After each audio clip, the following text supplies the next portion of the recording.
নতুন তরুণ প্রজন্মের voter 60%, NCP ওই 60%-এর শতভাগ ভোটই পাবে। মানে সবচেয়ে তো আমার অদ্ভুত লাগে যেটা, যে কোনো জায়গায় এই নতুন এদের নিয়ে মুশকিল হচ্ছে এটাই যে এরা শোনেন না, বলে যান কন্টিনিউয়াস। এই প্রথম আমার মানুষের সঙ্গে ইন্টারাক্ট করতে অসুবিধা হচ্ছে।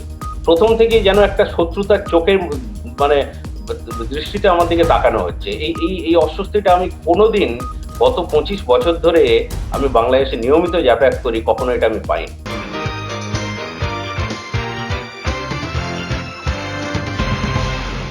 কিন্তু কিন্তু দাবি করে নতুন তরুণ প্রজন্মের ভোটার 60%, এনসিপি ওই 60%-এর শতভাগ ভোটই পাবে।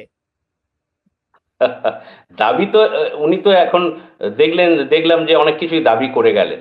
মানে সবচেয়ে তো আমার অদ্ভুত লাগে যেটা, যে কোনো জায়গায় এই নতুন এদের নিয়ে মুশকিল হচ্ছে এটাই যে এরা শোনেন না, বলে যান কন্টিনিউয়াস, এবং নিজেদের কথাটাই বলেন, অন্যর কথা শোনার কোনো প্রয়োজন বোধ করেন না।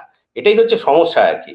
কিন্তু আমার মনে হয় যে দু দেশের মধ্যে মানুষে মানুষে যে ঐক্য আছে, সেটাকে ভাঙার একটা চক্রান্ত চলছে।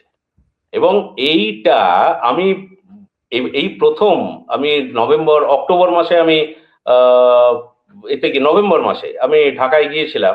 আমি দেখলাম যে এই প্রথম আমার মানুষের সঙ্গে ইন্টারাক্ট করতে অসুবিধা হচ্ছে। প্রথম থেকেই যেন একটা শত্রুতার চোখের মানে দৃষ্টিতে আমার দিকে তাকানো হচ্ছে। এই এই এই অস্বস্তিটা আমি কোনোদিন গত 25 বছর ধরে আমি বাংলাদেশে নিয়মিত যাতায়াত করি, কখনো এটা আমি পাইনি। তো এর ফলে যেটা বুঝছি সেটা হচ্ছে জমানা বদলে যাওয়ার সঙ্গে সঙ্গে আহ, বাংলাদেশও বদলাচ্ছে। এবং এই বদলের বাংলাদেশে কিন্তু তারেক রহমানের আমাদের একজন দর্শক অ্যাডভোকেট হুমায়রা তারেক নূরের রহমানের একটা একটা গুরুত্ব আছে বলে আমি মনে করি। যে আর যাই হোক, তিনি এই স্বাধীনতার পক্ষে শক্তিকে অন্তত অন্তত কিছুটা একজোট করতে পারেন, যেটুকু এখনো পর্যন্ত আছে। না হলে বেশিরভাগই তো জুতোর মালা আমি গলায় আসলে পড়ছে এবং আমি আসলে স্বাধীনতার আমি বিরোধী আসলে বয়ান অনামি